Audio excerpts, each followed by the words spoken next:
Curious butterflies. You mean bread and butterflies? Oh yes, of course. Assalamualaikum warahmatullahi wabarakatuh. Hai teman-teman, bertemu lagi di video saya kali ini. Nah, pertama-tama perkenalkan, nama saya Nurul Izza dengan NIM 202033144. Saya berasal dari Universitas Muria Kudus, Prodi PGSD, semester 4 kelas C. Di sini, di dalam video ini saya akan menjelaskan tentang mata kuliah materi sumber dan media pembelajaran. Sebelum itu, saya akan menjelaskan tentang media pembelajaran berdasarkan teori dari Edgar Dale. Yang pertama ada filosofis, yaitu penggunaan teknologi dalam pembelajaran, terutama media pembelajaran dapat menimbulkan dehumanisasi, padahal dengan adanya media pembelajaran dapat memberikan kebebasan pada siswa untuk belajar, karena menggunakan ilustrasi yang konkret pada siswa atau contoh nyata. Yang kedua ada psikologis.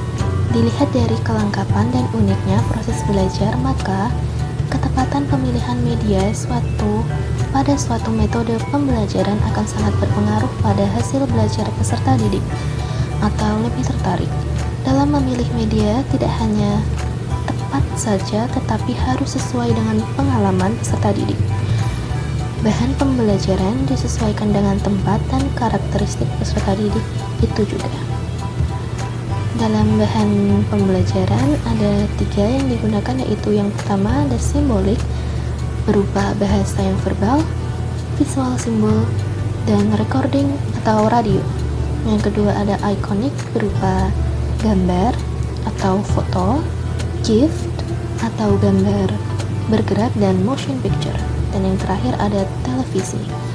Yang ketiga ada enaktif berupa membuat demonstrasi setelah pengamatan dan sharing pengalaman.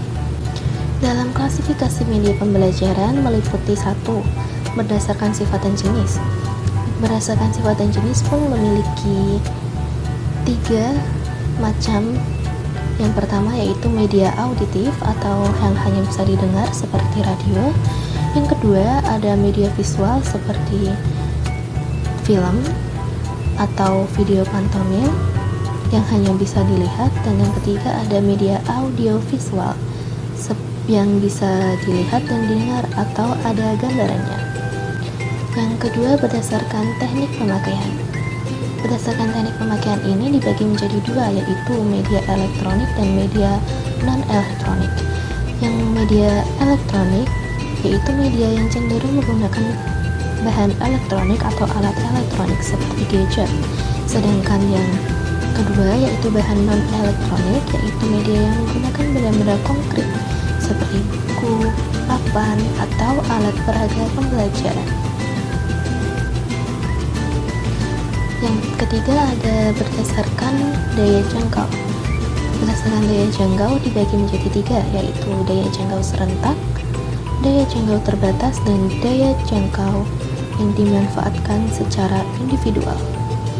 Yang daya jangkau serentak berupa radio, TV, video conference, dan lain-lain. Daya jangkau serentak ini merupakan jenis media yang dapat dilihat pada satu waktu atau bersama-sama secara serentak. Sedangkan daya jangkau terbatas itu adalah yang bisa dipresentasikan ke satu kelas saja seperti PPT, slide, atau film. Sedangkan yang daya jangkau yang bisa dimanfaatkan secara individual yaitu seperti les privat. Nah, kali ini saya akan menjelaskan tentang beberapa jenis-jenis media pembelajaran. Di sini saya akan memilih 1 media pembelajaran, yaitu media audio visual diam. Pada media audio visual diam itu seperti yang diterangkan sebelumnya, yang hanya bisa dilihat seperti contohnya PowerPoint atau PPT dengan begitu banyak slide yang bisa ditampilkan. Yang kedua ada film rangkai suara atau film strip. Yang ketiga ada film bingkai suara atau sound slide. Yang ketiga ada halaman suara atau sound page. Yang kelima ada media visual bergerak atau GIF atau bisa disebut sebagai gambar bergerak. Terus yang terakhir ada film bisu atau pantomim. Reaksi saya jika saya ingin membuat media pembelajaran, saya akan membuat media pembelajaran yang sekiranya mudah dicerna serta cocok untuk peserta didik tersebut. Tidak hanya unik dan bagus, tetapi cara dalam menyampaikan sebuah materi itu bisa tersampaikan. Tidak hanya dilihat secara visual, tetapi juga diserap secara suara dan bagaimana materi itu bisa terjangkau oleh peserta didik.